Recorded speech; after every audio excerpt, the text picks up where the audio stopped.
Hello, everyone, and welcome to Alta Live. You are in for an absolute treat today.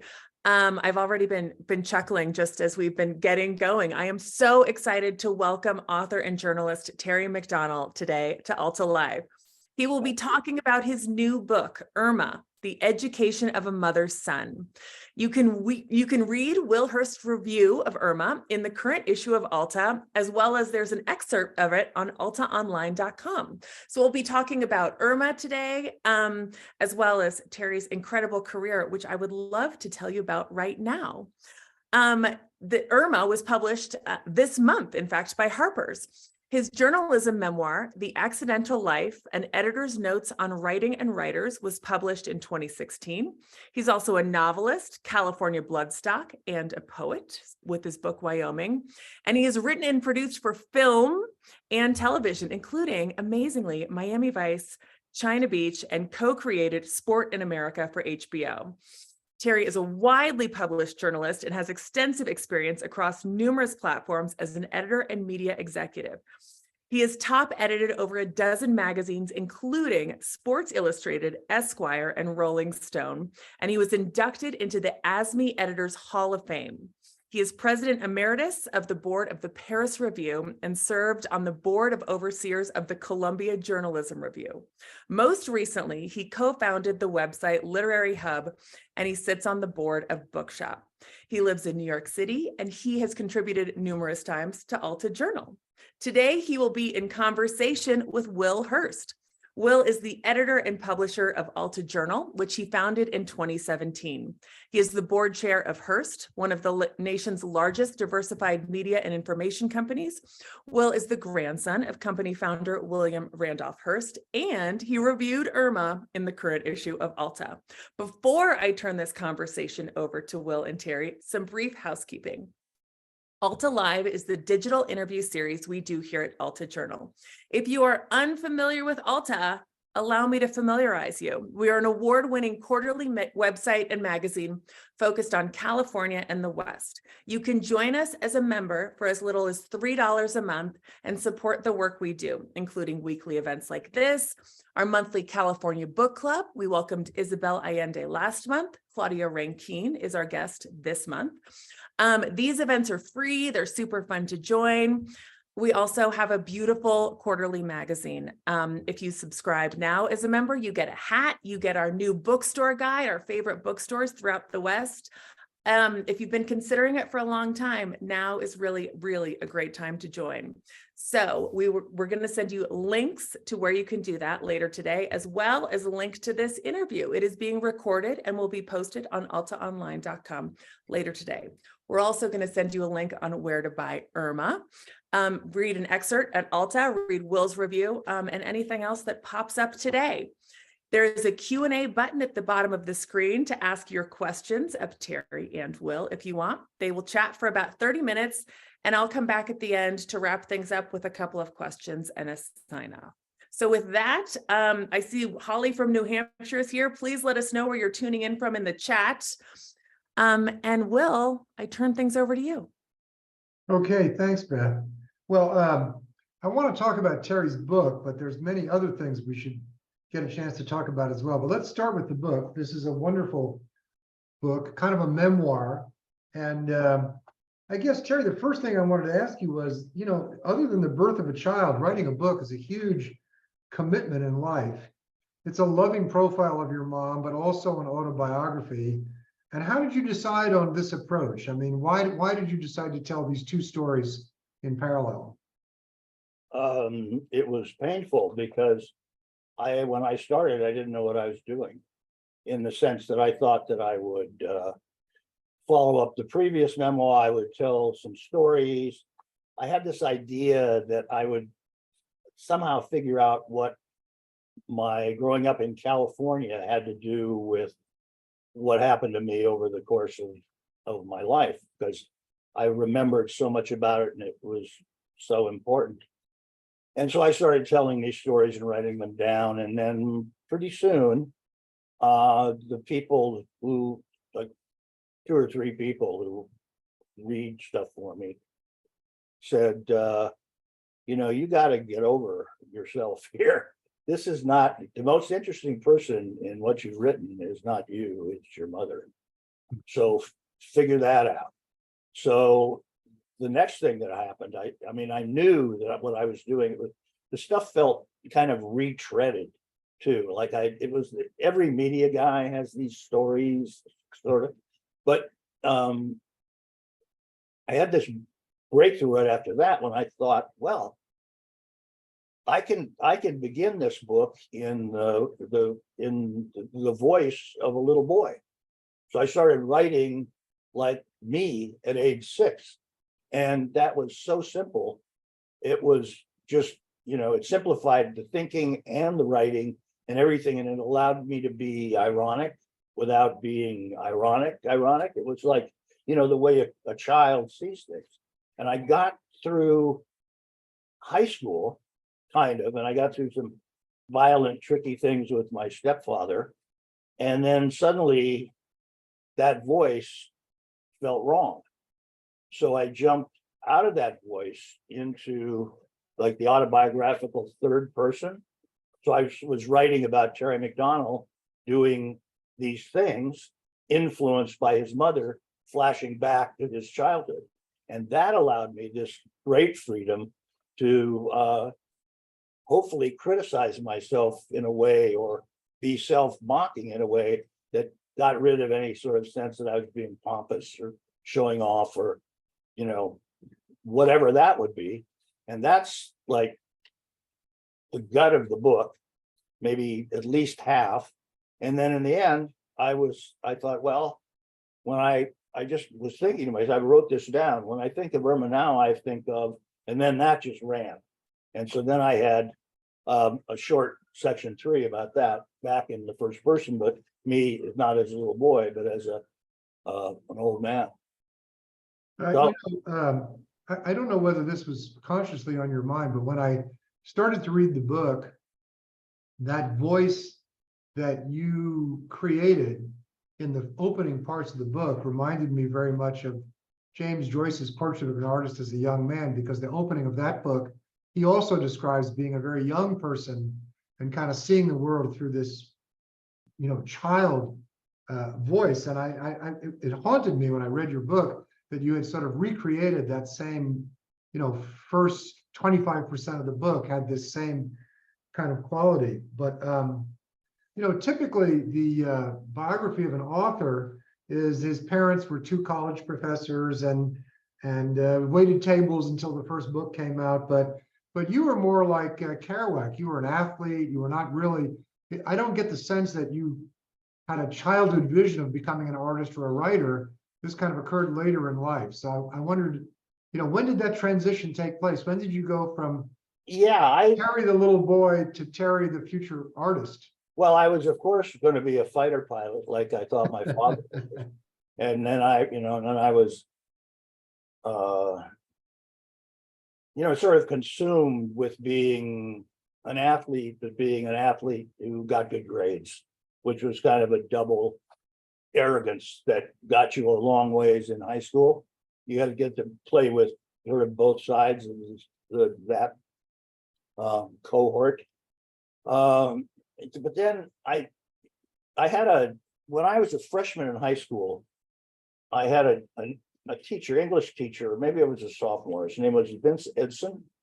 This was Del Mar High School down in Campbell, Santa Clara Valley.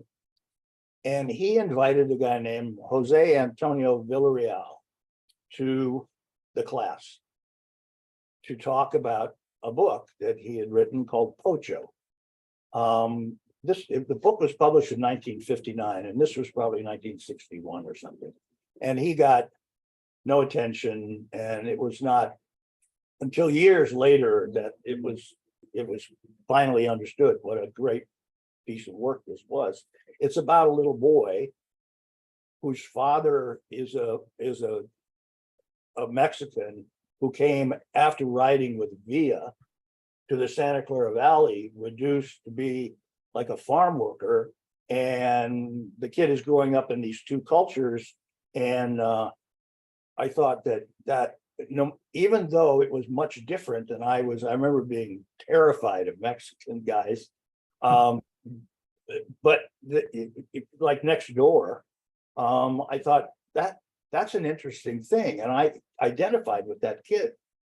And since then, I always thought, well, maybe I can do that. And then my mother read me The Old Man and the Sea when I was quite young. And these things sort of piled in. She read to me all the time, and I had many, many books, and it was never something that occurred to me as something that was possible until sort of then, like in high school. Well, But I mean, your mother was a teacher, which is kind of a yeah, classic. she was a reading specialist. Yeah. So if she were here today, if she were still alive, what would your mother say? What would you like her to say? What would she be most proud of? She encouraged me once when I was a young reporter. She said something like, that's it for you? And I was like, well, maybe, sort of. And she said, well, what? Maybe if you're going to write, you ought to try to write something more ambitious. And I was, yeah. And I said, what? He said, like the writers you like. And I thought, wow, that's never going to happen. But it was like a boost. I thought, oh, maybe. And that's when I started that. First novel. Since I've known you mostly as an editor, and you wrote this wonderful memoir about editing some of the great writers of our generation and legendary people, I wondered what was it like to be edited by someone else? Did you buck and kick, or did you find it easy? No, it's like I was used to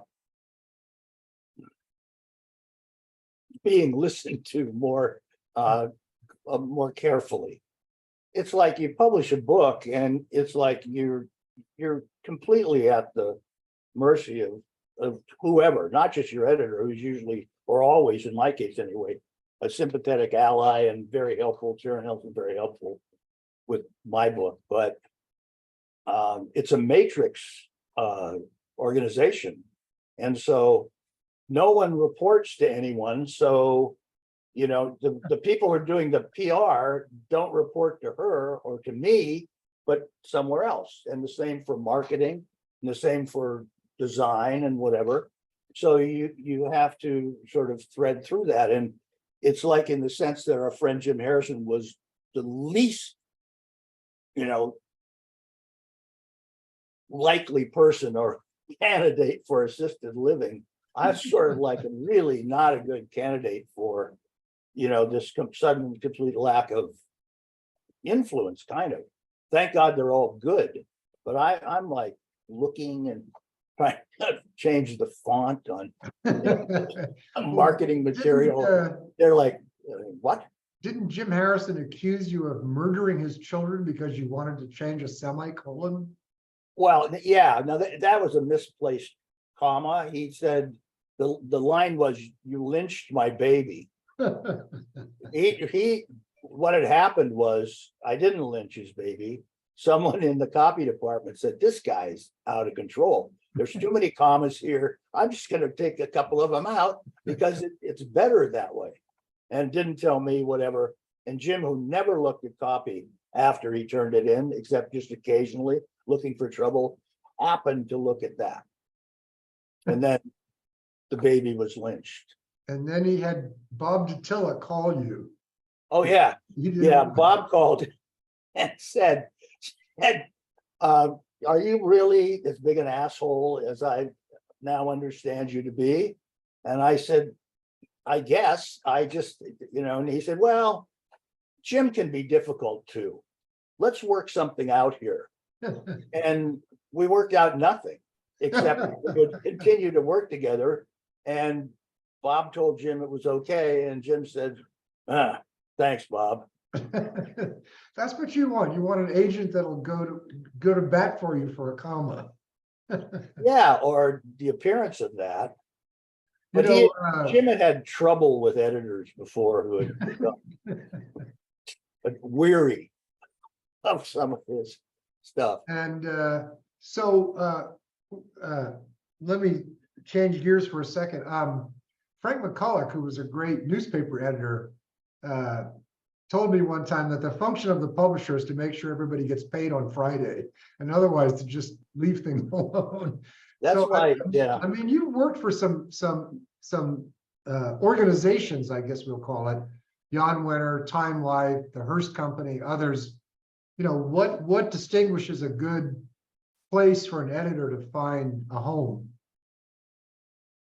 It's autonomy. You know, if that's how I always measured stuff. It would, I mean, if you can, or actually that's a kind of highfalutin, the fewer meetings you have, the better off you are. That's good. You were an interesting publisher, since you are not a publisher and we're not. I know. Well, You were a reporter who won things as a reporter. I was a reporter who knew absolutely nothing about magazines, and probably then you were inexplicably kind of good at it. No. The most surprising thing in your whole memoir was a sort of veiled reference to our Outside magazine experience, because you described yourself as having no idea what to do. And I thought that was like so crazy, because I thought Terry's the only person that knows exactly what to do, and it's Will that doesn't have any idea what to do. We were. That was the joy of that time, that job, that magazine. The people who worked for us absolutely clearly understood that we were not maybe on top of everything, but I think we were kind of funny or fun or anyway, and then it worked right away. So then, you know. Well, I think the learning experience for me was, if you surround yourself with talented people like you and the art director and other people, and you just let them sort of bring their A game, good things happen. Yeah, that's what you've got going. Alta, I think. Yeah. Because I remember we had this elaborate business plan for Outside magazine, which we paid no attention to at all. We just went to work, and it worked out okay. And I remember we had a department that was sort of like do it yourself. And I remember you hated this thing. And Janet Hobson was the editor. And you said, what are we going to do? We're going to have an article called Make Your Own Shoes. Why? Why would you make your own shoes? Well, you remember the time. So we decided that service edit had a limited role in what we were doing. We had the first issue. There's a story about how to give birth to goats. Okay. All that. We need to. That was on that ridge up in Northern California that became very famous later for all kinds of things, not just marijuana, but homesteading. So now, I guess feminism. I'm going to change gears a little bit. You've been traveling a lot since your quote unquote retirement, you know, what's been the goal of that? I mean, what insight have you gotten? I mean, you've been all over the world. You've been to Socotra. You've been to these exotic locales. What's that all about? I mean, other than your wife being a fellow traveler, you've really seen the world in a way that no one else that I know has. I'll tell you something that made me want to go more and more. As I said, when I started this process with this book, I was thinking, well, it was a completely different book. But then when I traveled, when I first realized that I would have to remember, and maybe it would be more about my mother, I was in Africa and I would see animals or something, and it would remind me of things that happened when I was a child that I had forgotten about, that my mother had helped me with my first insect collection, that she had helped me with my killing jar, if you remember what those were. And it was a great collection. I remembered that. And then I would be entranced is not the word, but, and it was, sort of vaguely meditative to be walking around in the bush or riding around in a truck and seeing this wonderful nature. And then suddenly there would be something I remembered from this Cub Scout trip I had taken. And I had that. And then that went in the book, and it had something to do with Native Americans and how I learned about that. And all of that got woven together. And so that was another jolt for, well, let's go someplace else. And we just kept at it then. Yeah, it's really, it's you got another book there, I think, all these exotic places that you've got a Peter Beard book somewhere in your future oeuvre. Oh God, I loved him so much. You remember when you went and got those pictures? What happened? I Knocked on the door of his oh yeah, meet at the Four Seasons in well, he accused York? me of being a forger, that I had forged his voice into the article, and that I was the Emile Dehori of editors. I like a fake Modigliani. And so I felt very wounded, but at least we got the story into print. And many years later, he sent a note to my dad and said, I don't know how to reach your son, but he got my story into print. And I feel badly about it. And he gave me a beautiful Peter Beard photograph as a kind of an apology thing. But anyway, so That's not what I meant, Will. sometimes when I you're meant when you knocked on the door the first yeah, I time know. to get the prints. I know. And who answered the door? Well, he said, what was that movie? It was something, the Obscure Object of Desire. Yeah. Been a movie with this woman actress, and I went to see him in his apartment to sort of go over the manuscript. And he said, the Obscure Object of Desire, well, she's it. And she was the woman who was sort of swung open the door. Peter had an ability to go out with towel. the most beautiful women in the world. Yeah. Anyway, let's see. I want to tell a story about Terry McDonell when you and I were first working together, because you had a sort of a very self-confident, kind of gruff demeanor, and I thought this guy's slightly intimidating. And then one day I had a problem with my car, and I had a flat tire at like 11 p.m. at night, and I didn't know who to call, and somehow I ended up talking to you, and you said, well, where's your car? I'll come and help you. And I thought, this is a very different person than I thought, because here's this guy that barely knows me, and we're not even, we haven't worked together that long, and he's going to come out and help me fix my car at midnight with a flat tire. And I always felt like Terry McDonell's the flat tire guy. And I felt that the New York Times review of your book didn't understand the flat tire side of Terry McDonell. They had you as this kind of pseudo Hemingway character. Yeah, this macho nonsense. It's really there. When I was at Esquire, my rival at GQ was a brilliant editor in his way named Art Cooper, who was there for years and years and years. And Esquire had never been much of a problem for him, but when I got there, it began to annoy him. And so in some story, he was talking about how Esquire was irrelevant to him. He called me a pseudo cowboy bad guy poet something, and that sort of got picked up. Montana cowboy poet weird, and so my staff made Montana cowboy poet weird t-shirts for the softball team, but it stuck with a columnist named Keith Kelly, who started calling me Big Sky. And then I had this reputation for being something that I really hope I was not. And in the book, I write about how I hope that my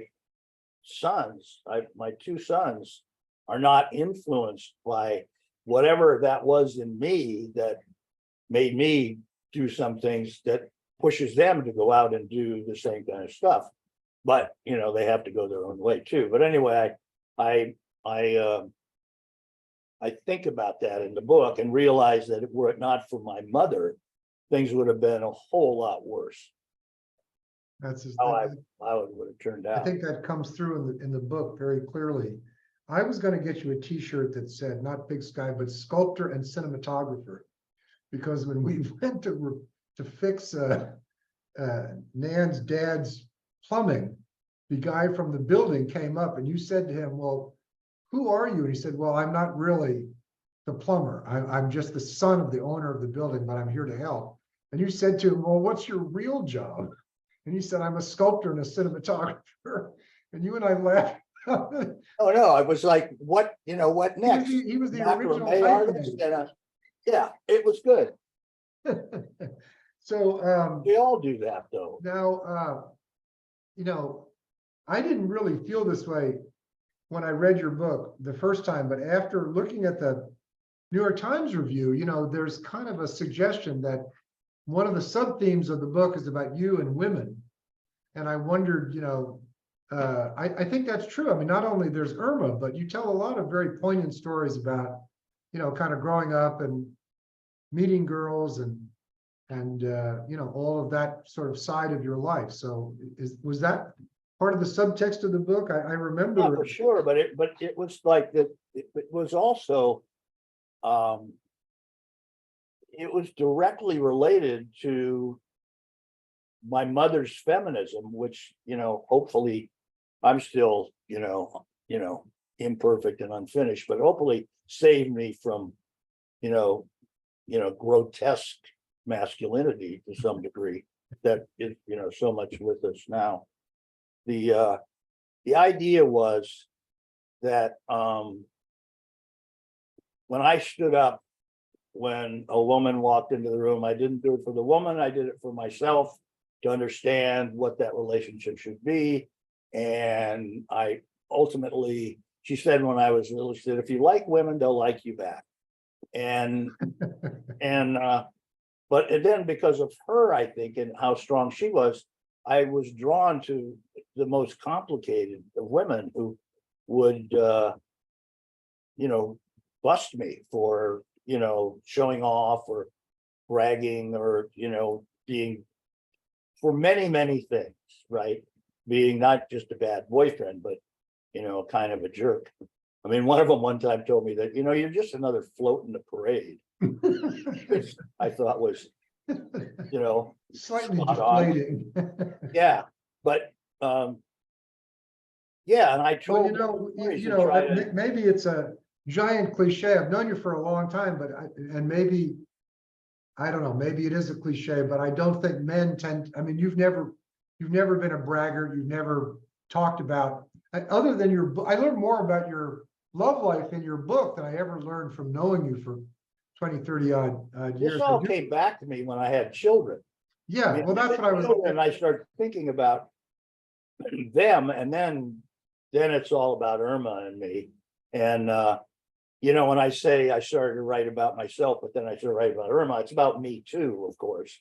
But it's braided so that a lot of sons,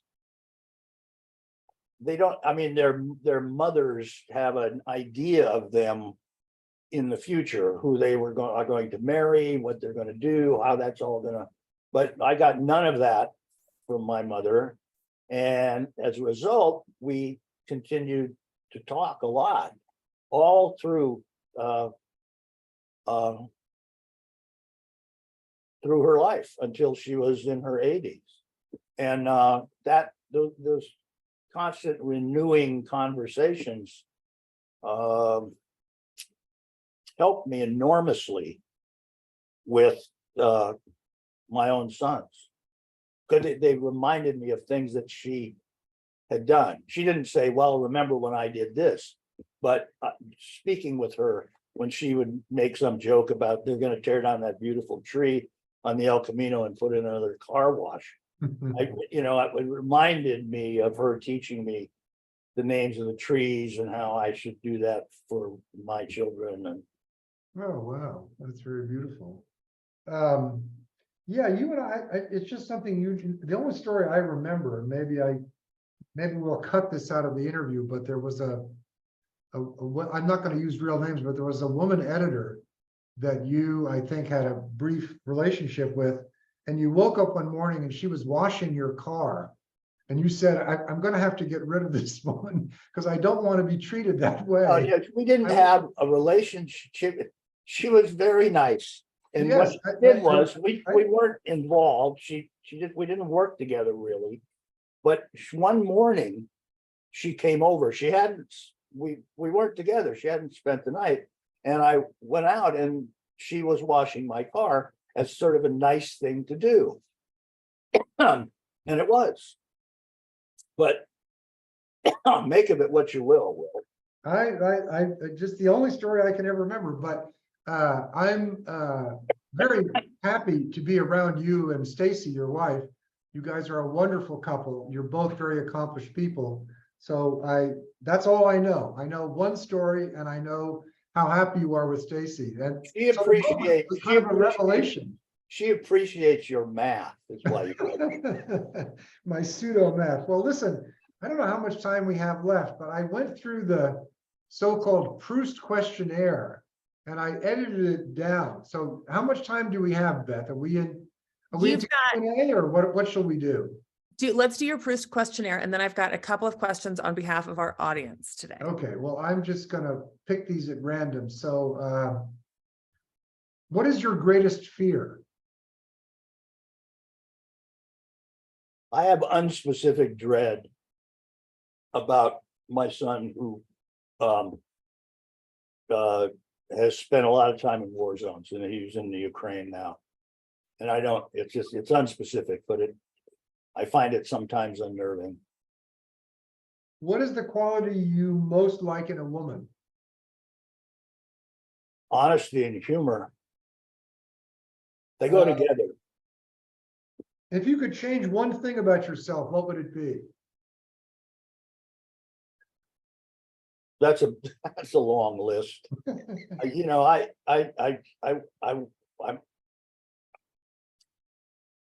sometimes have some sort of a hair trigger about myself, some idea about who I think I am. I should be more reflective. You're a very reflective person. Okay, last one. Who are your favorite writers? That's a rolling set, and it's really, really long. But I found that when I was writing, when I went back to Jim Harrison's big, massive collection of poetry, and I read one every day to keep going, that worked out great. And then I went back and I read everybody. Then I loved Tom McGuane, for example, and more recently, Rachel Kushner just blew my hat off. She's just fantastic. Her memoir, The Tough, Rough Crowd, growing up in San Francisco out in the avenues. Wow. Ooh. But the list goes on. Dave Eggers is your neighbor. He's a genius. Let's let somebody besides Marcel Proust ask some questions. Well, first of all, that's a great opportunity for us to just give a shout out that Rachel Kushner will be signing copies of her book at Alta's booth at the LA Times Festival of Books. If anyone in the audience will be there. Get one for me. Okay, I will get one for you. I thank her in the acknowledgements of my book. Oh, I don't know if she knows that. Send me her address so I can send her one. okay, great. Will do. All right. Question for you, Terry. In your book, you speak so much about your mother's kind of strength, her courage, her kind of, intent, and her personality. It was as a single mom, particularly in an era where being a single mom wasn't nearly as common as it is now. How did that inform, if it did at all, your work throughout your career? You've just had this extraordinary career in writing and publishing, leading so many top magazines. How did your mom's kind of strength of character influence that? Well, there's obviously a work ethic thing that, is right there, but then also just to stay with things, that. And there's a really bad thing that happened to women like her. Women who were widowed during World War II with children. The way the thinking was at the time was that, well, if you're tough, the kid's going to be tough. They were not supported at all. And while everyone else was celebrating, they were grieving alone with their children. And they never heard from the War Department beyond that bad telegram. They were not taken care of. They got like $12,000 and said, you know, good luck. And I've heard from many people, guys my age, who were in the same situation. I had no idea who had come through the same thing. And they all had this, they were all haunted in the sense by that dark cloud of what had happened to their mother and the bitterness that they felt for their mothers who had to hide that from them. But that now it's clear to all of us. That's heartbreaking. Yeah. Jim Curry asks, for both of you, so many of the great Western writers tap into the enchantment of the West. He lists McPhee, Kessie, Steinbeck, Muir. Is there a driving interest in your writing or reading? How would you define enchantment, and where do you look for it in your travels and writing? Me first? Terry, I'm deeply influenced by California and growing up as I did in the Santa Clara Valley and then learning it. You know, I always thought that I would be there forever. And I still think that I'll wind up back there, to the point that there are a whole bunch of writers that I like very much who are not really from California, but went through the Stigner Center at Stanford and are, like, in my mind, still California writers. You know, like McGuane did that, Ray Carver did that, Toby Wolf, all those people, you know, what's his name, you know, the Gravity's Rainbow, Pynchon, is, you know, was not born in California, but did much of his best work here. And I always sort of took him kind of that way.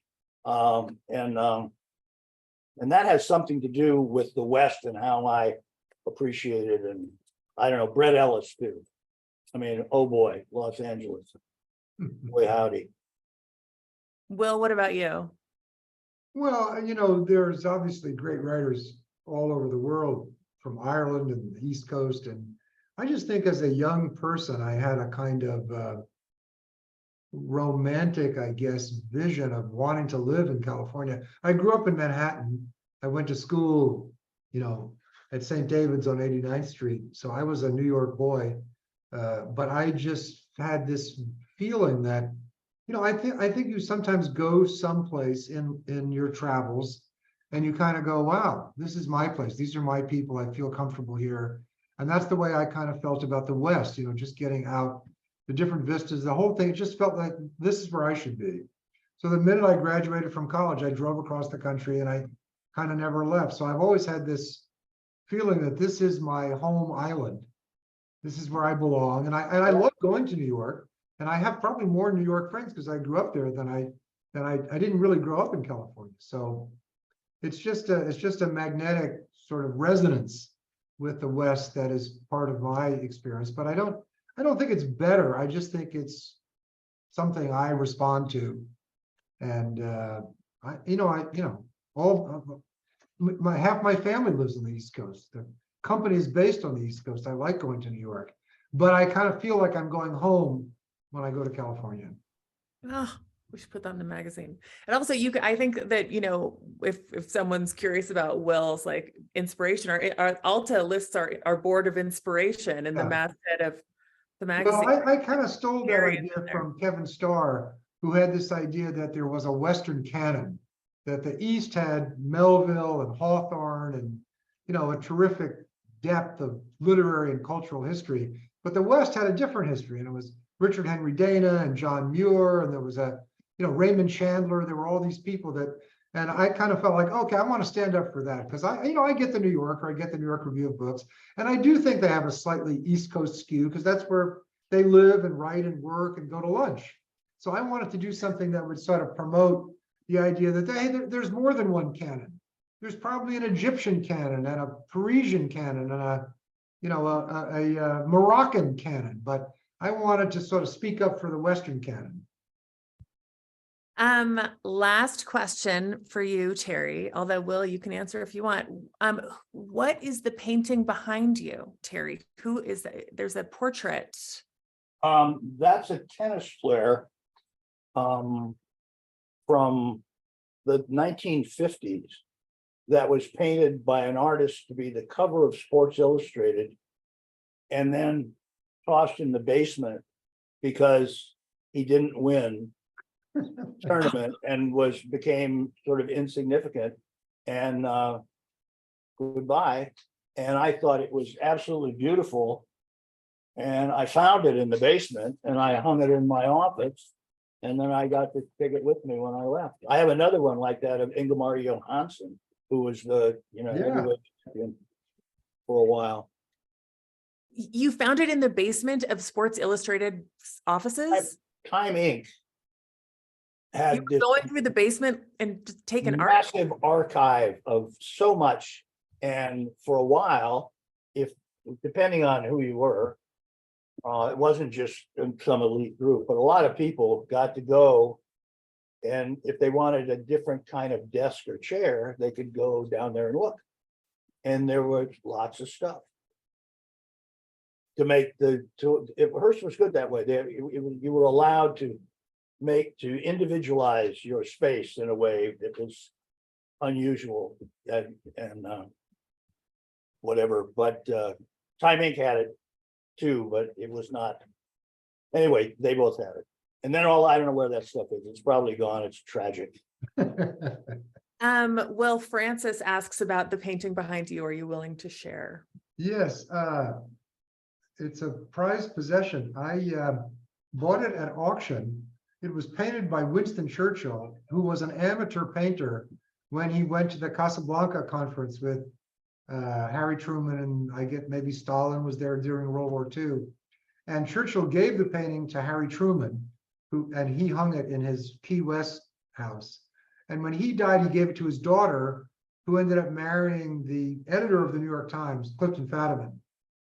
And I think that's who it was. And when they died, the painting went at auction, so I bought it. But it's a Winston Churchill view of Casablanca that he painted one afternoon when there was some free time for the leaders of the free world.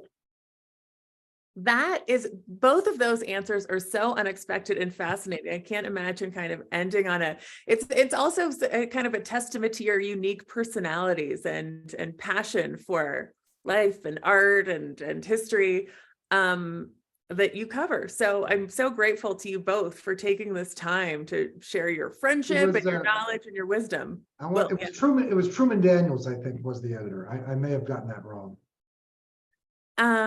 Well, it's really cool, and I'm sorry I've walked past it in your office without realizing that I've not been walking past it. I've been walking past questions about paintings are the best possible questions too. If like you were a reporter and you're in someone's office, ask about the paintings.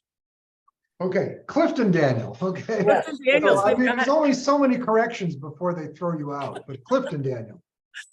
Well, that's fascinating, and I'm so grateful to both of you for sharing this. I feel like we all probably feel like we got to sit in on a great publisher and journalists luncheon and hear some really fun stories.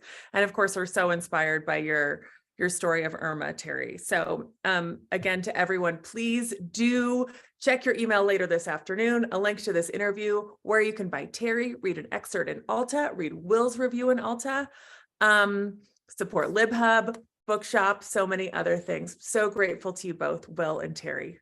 Thank you, Beth. Thank you. And of course, join us next week. We're going to take a 180 and talk about reintroducing the grizzly bear to California. So we're keeping it in the West, of course, as we always do at Alta, but that's April 19th here at Alta Live. Thanks so much, everyone, and take care. Bye. Ran out.